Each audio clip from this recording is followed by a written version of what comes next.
Araw-araw na pagbasa ng Biblia, Araw 181. Lumang Tipan, 2 Kings 1, 2 Kings 2 is the 1-25.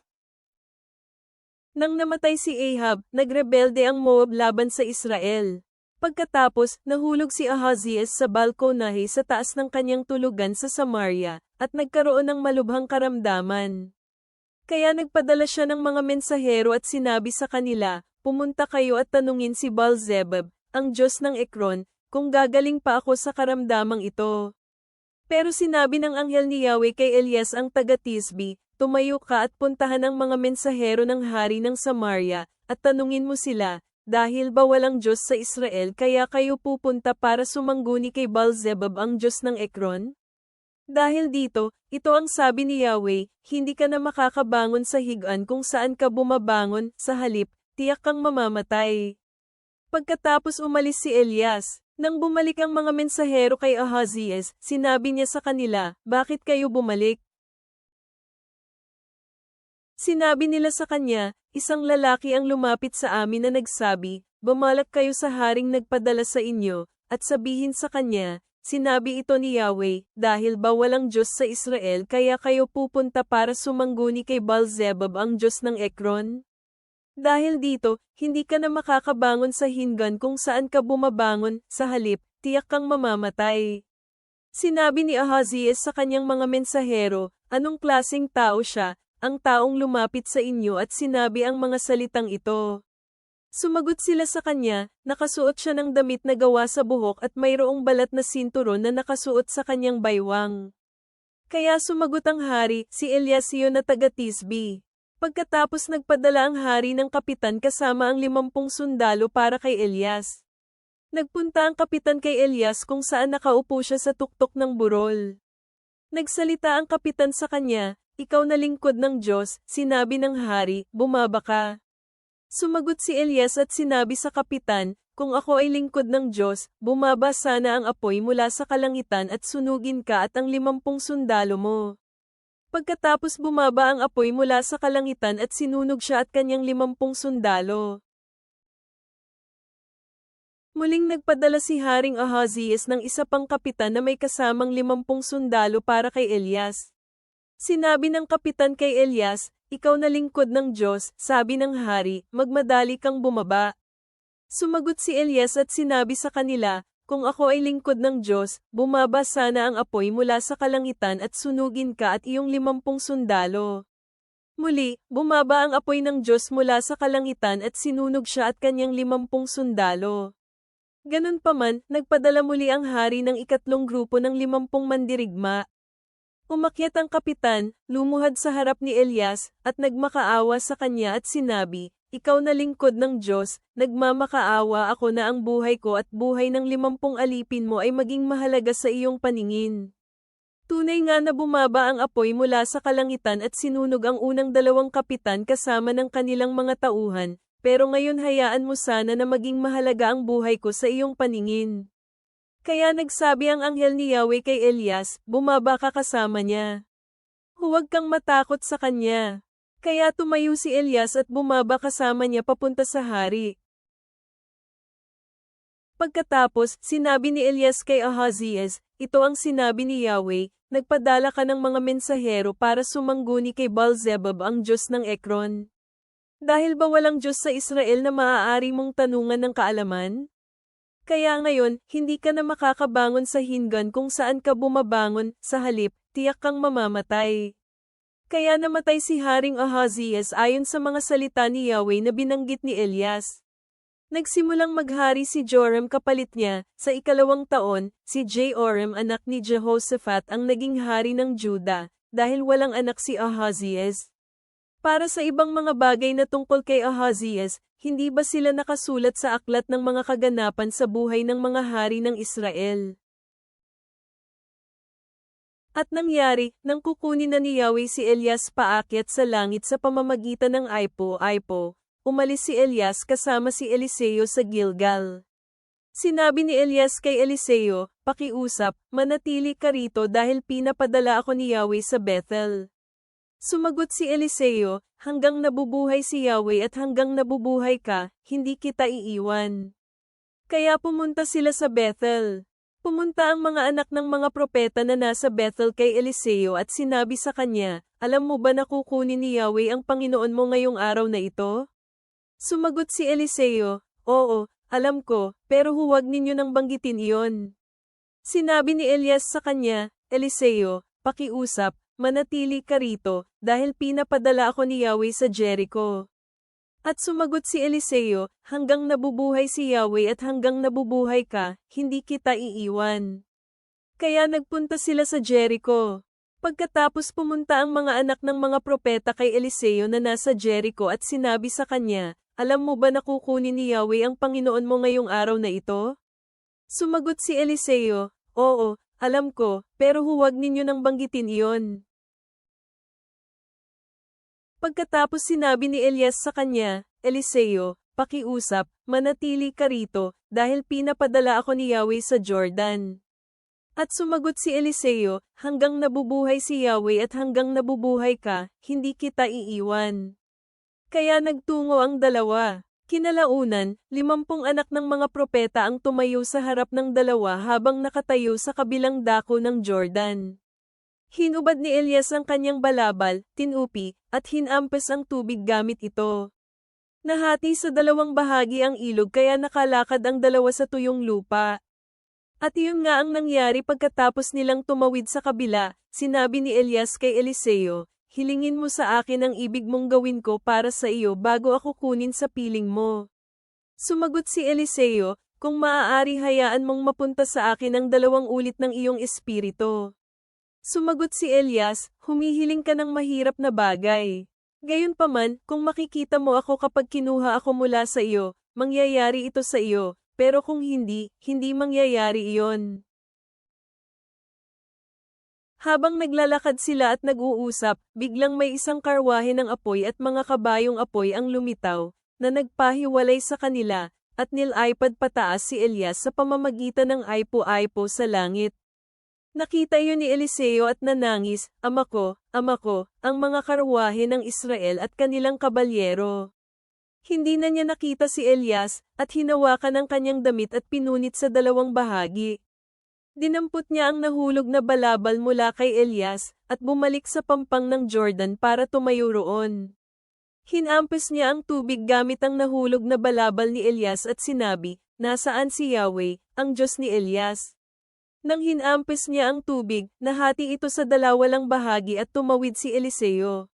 Nang nakita ng mga anak ng mga propeta na mula sa Jericho na nakatawid siya, sinabi nila, napunta ang espiritu ni Elias kay Eliseo. Kaya nagpunta sila para salubungin siya, at iniyuko ang kanilang mga sarili sa lupa sa kanyang harapan. Sinabi nila sa kanya, tingnan mo, may 50 malalakas na lalaki mula sa iyong mga alipin. Hinihiling namin na ipadala mo sila para hanapin ang iyong Panginoon, kung sakali na kinuha siya ng espiritu ni Yahweh at hinagis sa ilang bundok o ilang lambak. Sumagot si Eliseo, hindi, huwag ninyo silang ipadala. Pero nang napilit nila si Eliseo hanggang sa mahina siya, sinabi niya, ipadala ninyo na sila. Pagkatapos nagpadala sila ng 50 kalalakihan, at naghanap sila ng 3 araw, pero hindi siya nahanap. Bumalik sila kay Eliseo, habang nanatili siya sa Jericho, at sinabi niya sa kanila, hindi ba sinabi ko na sa inyo, huwag na kayong pumunta?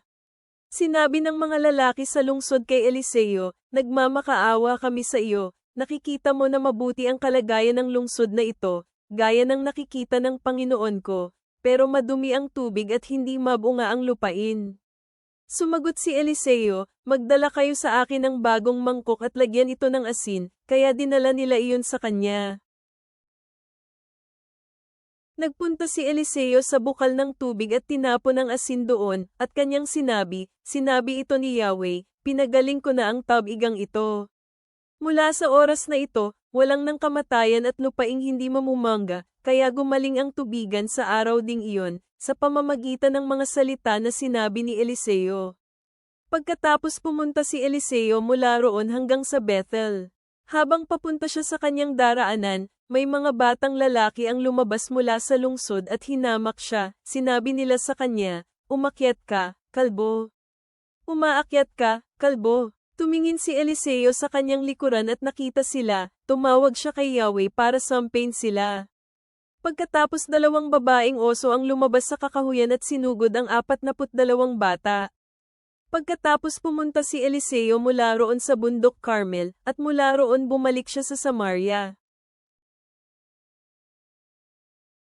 Bagong tipan. Acts 20:1-38. Nang tumigil na ang kaguluhan, ipinatawag ni Pablo ang mga alagad at pinalakas ang kanilang loob. Pagkatapos nagpaalam siya sa kanila at umalis papuntang Macedonia.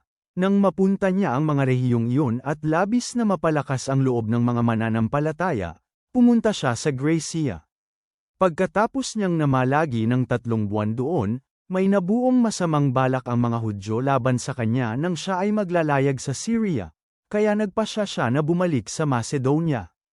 Sinamahan siya hanggang sa Asia ni Sopater na anak ni Pyrrha mula sa Berea, Aristarca at Segundo, na mga mananampalataya na nagmula sa Thessalonica, ni Gayo na nagmula sa Derbe, Timoteo, Tychicus at Trophimus mula sa Asia. Ngunit nauna ang mga kalalakihang ito at hinintay kami sa Troas.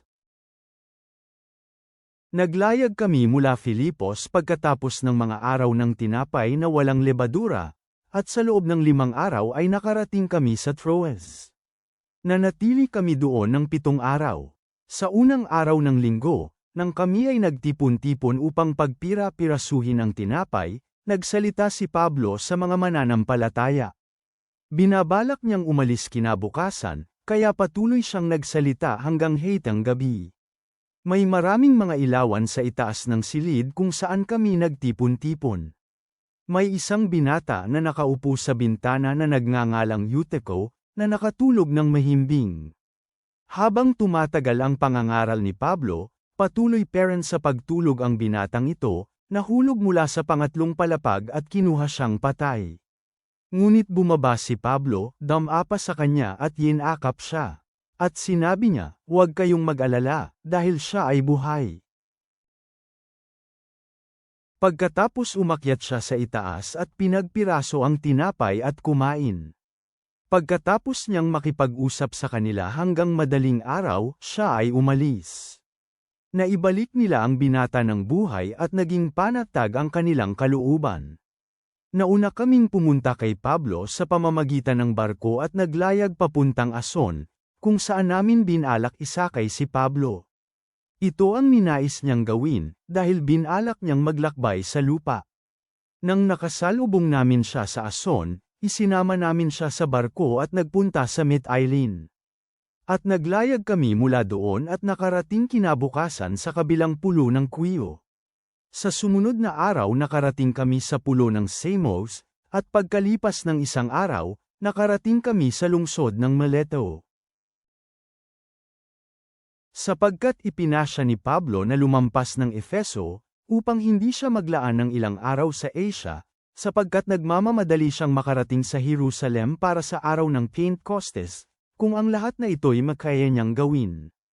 Mula Mileto, nagpadala siya ng mga kalalakihan sa Efeso at pinatawag niya mismo ang mga nakatatanda ng iglesia. Nang dumating sila sa kanya, sinabi niya sa kanila, kayo mismo ang nakakaalam, na mula pa noong unang araw na tumungtong ako sa Asia, palagi akong naglalaan ng oras kasama kayo. Patuloy akong naglilingkod sa Panginoon ng buong pagpapakumbaba ng isip at may luha, at sa mga pagdurusang naranasan ko dahil sa mga masamang balak ng mga Hudyo. Alam ninyo na hindi ko ipinagkait na ituro sa inyo ang mga bagay na nakatutulong, at kung paano ko kayo tinuruan sa publiko at pumunta din ako sa mga bahay-bahay. Alam ninyo na lagi kong binabalaan ang mga Hudyo at mga Grego tungkol sa pagsisisi sa Diyos at pananalig sa ating Panginoong Hesus. Ngayon, tingnan ninyo, pupunta ako na natatali sa banal na espiritu patungong Jerusalem, na hindi nalalaman kung ano ang mangyayari sa akin doon, maliban sa pagpapatutuo sa akin ng banal na espiritu sa bawat lungsod at magsabing naghihintay sa akin ang mga kadena at pagdurusa. Ngunit hindi ko itinuturing na mahalaga ang aking buhay para sa aking sarili, upang matapos ko ang aking pagtakbo at ang ministeryong tinanggap ko mula sa Panginoong Hesus, na magpatutuo sa ebanghelyo ng biyaya ng Diyos. Ngayon, tingnan ninyo, nalalaman ko na kayong lahat, na pinuntahan ko at ipinang-aral ang patungkol sa kaharian, hindi na ninyo makikita pang muli ang aking mukha. Kaya nga pinatotohanan ko sa inyo sa araw na ito, na ako'y walang sala sa dugo ng sinumang tao. Dahil hindi ko ipinagkit sa inyo ang pagpapahayag ng lahat ng kalooban ng Diyos. Kaya mag-ingat kayo sa inyong mga sarili, at tungkol sa mga kawan na pinamahala ng banal na espiritu sa inyo. Pag-ingatan ninyo ang kawan sa kapulungan ng Panginoon, na tinubos ng kanyang sariling dugo. Alam ko na pagkatapos ng aking pag-alis, papasukin kayo ng mabagsik na mga lobo, at walang aitet-ira sa kawan. Alam ko na kahit sa inyong mga sarili, may ilang mga tao na lilito at magsasabi ng masasamang mga bagay, upang ilayo ang mga alagad sa kanila. Kaya maging mapagbantay. Alalahanin ninyo na sa loob ng 3 taon, hindi ako tumigil sa pagtuturo sa inyo na may kasamang luha sa araw at gabi. At ngayon ipinagkatiwala ko kayo sa Diyos, at sa salita ng kanyang biyaya, na makapagpapatibay at magbigay sa inyo ng mana kasama sa lahat ng mga taong nakalaan sa Diyos. Hindi ko pinagnasahan ang pilak, ginto o damit ng ibang tao. Alam ninyo na itong mga kamay na ito ang naglingkod para sa aking sariling pangangailangan at maging sa pangangalingan ng aking mga kasama. Sa lahat ng bagay nagbigay ako ng halimbawa kung paano ninyo dapat tulungan ang mga mahihina sa pamamagitan ng pagtatrabaho at kung paano ninyo dapat maalala ang salita ng Panginoong Hesus, mga salita na siya mismo ang nagsabi, mas mapalad ang nagbibigay kaysa sa tumatanggap. Pagkatapos niyang magsalita sa ganitong paraan, lumuhad siya at nanalangin kasama nilang lahat. Umiyak silang lahat ng labis at yamakap kay Pablo at hinalikan siya. Higit sa lahat nalulungkot sila dahil sa kanyang sinabi, na hindi na nila makikita pa kailanman ang kanyang mukha. At hinatid nila siya sa barko. Mga awit, Psalm 78 is the 40-55. Ama naming nasa langit, kami ay lumalapit sa iyo na may mga pusong puno ng pasasalamat, na nagbabalik tanaw sa katatagan ng iyong mga propeta at sa katapangan ng iyong mga lingkod. Kung paanong si Eliseo ay tumanggap ng dobleng bahagi ng iyong espiritu, naway hangarin naming maisabuhay ang iyong karunungan at lakas sa aming pang-araw-araw na buhay. Tulungan mo kaming alalahanin ang mga aral ng iyong nakaraang katapatan, tulad ng sinasalamin sa Awit Kapitulo 78, upang maipukaw namin ang iba na magtiwala sa iyong makapangyarihang mga gawa. Habang kami ay naglalakbay, ipaalala mo sa amin na maging mapagbantay sa aming pag-ibig at paglilingkod, tulad ng ipinayo ni Pablo sa iglesia sa mga gawa. Tulungan mo kaming mabuhay sa bawat araw ayon sa iyong banal na layunin. Amen.